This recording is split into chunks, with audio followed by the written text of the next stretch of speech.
2020 has been a difficult year for all of us. And for high school athletes, it has been full of emotional letdowns and disappointments. Warwick senior Joey McCracken knows that all too well, riding a roller coaster of emotions this year, from winning section championships to suffering season-ending injuries and career-ending cancellations. But he's handled it all with maturity and class well beyond his teenage years. So let's welcome my guest at this time, Warwick senior Joey McCracken. Joey, thanks for joining me today. Appreciate you coming on and talking about this wild 2020 that you've had.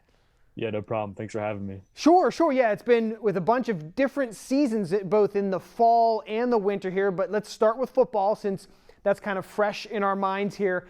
Back on November 7th, your Warwick football team advanced to the 5A District 3 Finals, a close win over New Oxford. But then just 2 days later, the COVID-19 outbreak at Warwick kind of shut that down, cancels the playoffs. It was a letdown for you guys. How did you find out about it, and how did you kind of react there when you did finally get the news? Yeah, so that was last Monday. So I remember, I think the news came out around 3:00, and honestly, at that time we weren't able to practice with our coaches. So me and some of the other guys, we were planning to get together at a local field nearby and get some work in to stay sharp. I just went on Twitter right before I was about to leave, and I saw a tweet saying the game was canceled. So that's how I found out. Personally. So it was super surprising that way. That right before I was about to go meet up with my teammates to get ready for the game, I just look on Twitter and I see a tweet, game's canceled. So yeah. Yeah, that one's on us. That's on the media. What was the reaction? Because you guys were so excited. Warwick had never been to a district championship game, and then the plug kind of gets pulled on that. How was the feeling there? You had to have been in a lot of shock, right? Yeah, definitely. At first it didn't feel real, honestly. We all knew throughout the whole season, especially later on, there was a chance we could get shut down and the season could be ended. But just to find out, so couldn't really have been a worse time being in the first district championship ever. So emotions were definitely running high that day and for probably that whole week. So it was terrible. Yeah, no, we totally understand that. Well, talk to us about the Warwick football team, because you guys did go 8-0. You kind of ran through the section all the way to the title, and you guys just seemed like a special team this year. Tell us about why it was such a special team. What made you guys so good? Yeah, it definitely was a special group this year. I think we had all the pieces. It showed. We had a really good offensive line, skill players all over, defense played great.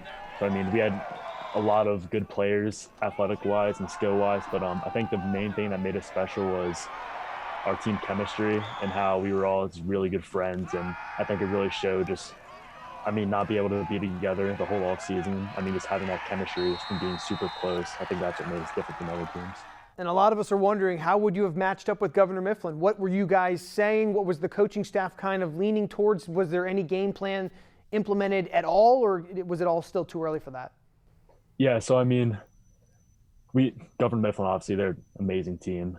They have D1 talent on both sides of the ball. So so usually how our week goes is Monday is kind of the day that we game plan. Our coaches always put together a really good game plan over the weekend, and then Monday when we meet for practice, that's when we kind of get the whole idea of what we're going to be doing. So we never got to meet with our coaches after we found out about what the game plan would be. But I know me and some of the guys, we were watching film on our own over the weekend, and we were talking about it.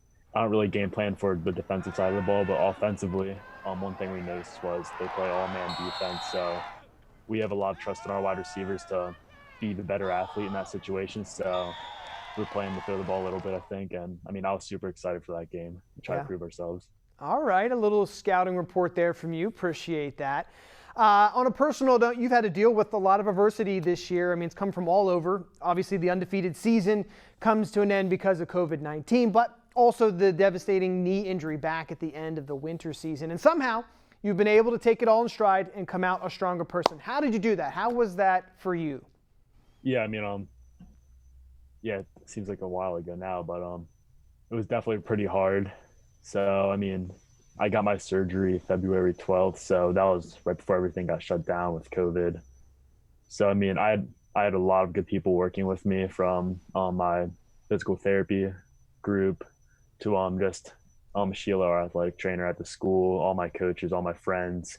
my trainer that I work with. So I had a really good support staff with me along the way, which helped a lot. And then just personally, I have big goals for myself. I didn't want to let that ruin my career, or just like stop me from working hard to achieve my goals. So I always had that in the back of my head. So I feel like I had a really good work ethic throughout the process that kind of got me ready to play football again this year and just get me back on track to the goals I want to reach. Okay, so when the knee injury did happen, you guys had a pretty good basketball team, and it was just about the league playoff time. And Warwick had another team, obviously, that made it to the league finals. How hard was it watching the team still competing in the playoffs, knowing how good they were, and unfortunately you just couldn't quite be there to compete? I'm sure that was tough for you. Yeah, that was definitely a hard pill to swallow. It was awesome seeing that run, though. I was able to attend the Columbia game first round of playoffs, but I wasn't able to be at the second round game against Lancaster Catholic, and we were huge underdogs that game. Everyone was counting us out. And I remember watching a live stream just in my bed. It was the day of my surgery, so I just remember watching that live stream. It was awesome to watch, just seeing everyone rally together and pull off a great upset and then get to the championship again. And then we fell short, but it was awesome to watch. But at the same time, it was like, dang, I just want to be out there playing. So it was kind of in between. A mix of emotions, yeah, for sure. Yeah, we were there, we covered it live, and it was a wild game. So fun to cover that. And a lot of people are wondering, are we ever going to see Joey McCracken back on the basketball court for Warwick? So what do you say to that? Yeah, you will. I'm really hoping we get a winter season for winter sports in general, but yeah, I do plan on playing basketball this year. Okay, good. All right, so then that leads me to this. Really happy to hear that, by the way. Have you picked a sport that you want to play in college yet? Obviously you're doing some recruiting. I saw you at Westchester for football. Where do you stand at all of that?